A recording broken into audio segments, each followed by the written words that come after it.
You asked for Jimmy Kimmel?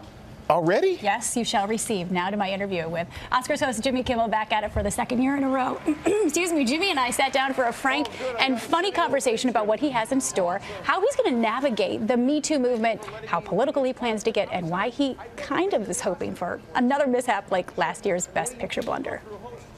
Warren, what did you do? I want to tell you what happened. So we're a year removed from the moment. Have you been able to process exactly what happened? I'm still not clear on how the wrong envelope got into Warren Beatty's hands. Color coding might be a nice thing to think of this time around, but I'll be honest, it would be funny if it happened again. You don't want things to go perfectly. You No. secretly want the wheels to fall off a little bit. At least one wheel. I knew I would screw this show up. I really did. So are there any safeguards in place this year to make sure what happened last year doesn't happen again? I think that the biggest safeguard there is that this company, PricewaterhouseCoopers, will literally have to go out of business if they do it a second time. So I think they're going to be very, very careful. But this year, Kimmel will be walking a tightrope, anchored by divisive politics and sexual misconduct. A tightrope his predecessors gingerly walked at last month's SAG Awards. And at the Golden Globes, where host Seth Meyers met the Me Too and Time's Up movements head on. Good evening, ladies and remaining gentlemen. Are you nervous at all that you're going to strike the right tone? Yeah, that I do worry about that because I have a tendency to not strike the right tone in my life. And so I do think about that. How will you know if you've gone too far? I'm sure the internet will tell me. In real time? Yes, almost immediately. So you probably saw there was a USA Today poll that was released recently that said 94% of women in Hollywood have been harassed or assaulted. That's your audience right there. Yeah. How do you address it?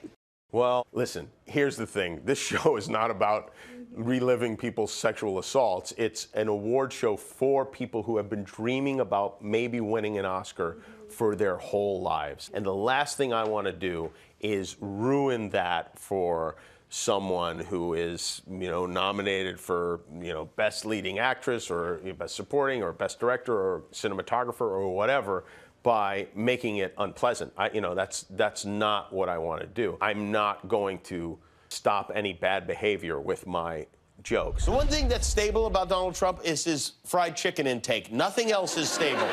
And no doubt he won't be shy when it comes to the government, legislation, or the president. What do you say to your critics that say, who are you to speak out on these issues?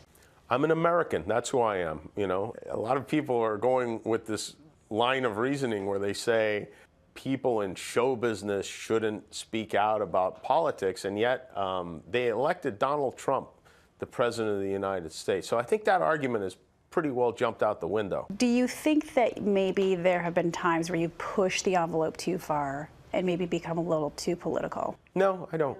You don't regret anything that you've said? Not at all. I don't think you can go too far.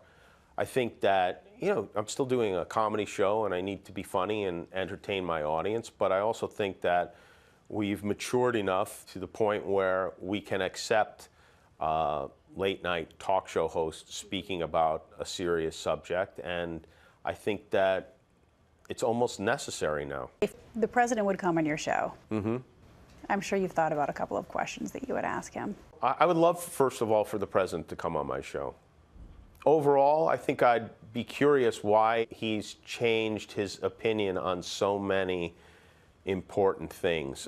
I do think that there's probably a person in there who knows what the right thing to do is and who wants to do the right thing. Nonetheless, he's still looking forward to Sunday night and trying to keep realistic expectations. Unless something, overtly disastrous happens, everybody in your life will go, oh, that was great. But for me, if I see people laughing, I'll feel good about it. So many people are calling this the Oscars of our generation, but you talk about landmines that he has to avoid and just striking that right tone. He's testing out his jokes right now, but you guys, he's not really nervous. He says he wasn't nervous last year. He's not really nervous this year, and he is a shy person. Yeah. He's in his element, though, when he's up there on that stage. He is. And he's one of the few who did it and immediately said, I'll do it again. I think he really does enjoy it, and I think he has a lot of things that he wants to get off his chest, and we'll be there to watch him do it. And I'm looking forward to that one wheel falling off, as he just said. Hi, everyone. George Stephanopoulos here. Thanks for checking out the ABC News YouTube channel. If you'd like to get more videos, show highlights, and watch live event coverage, click on the right over here to subscribe to our channel. And don't forget to download the ABC News app for breaking news alerts. Thanks for watching.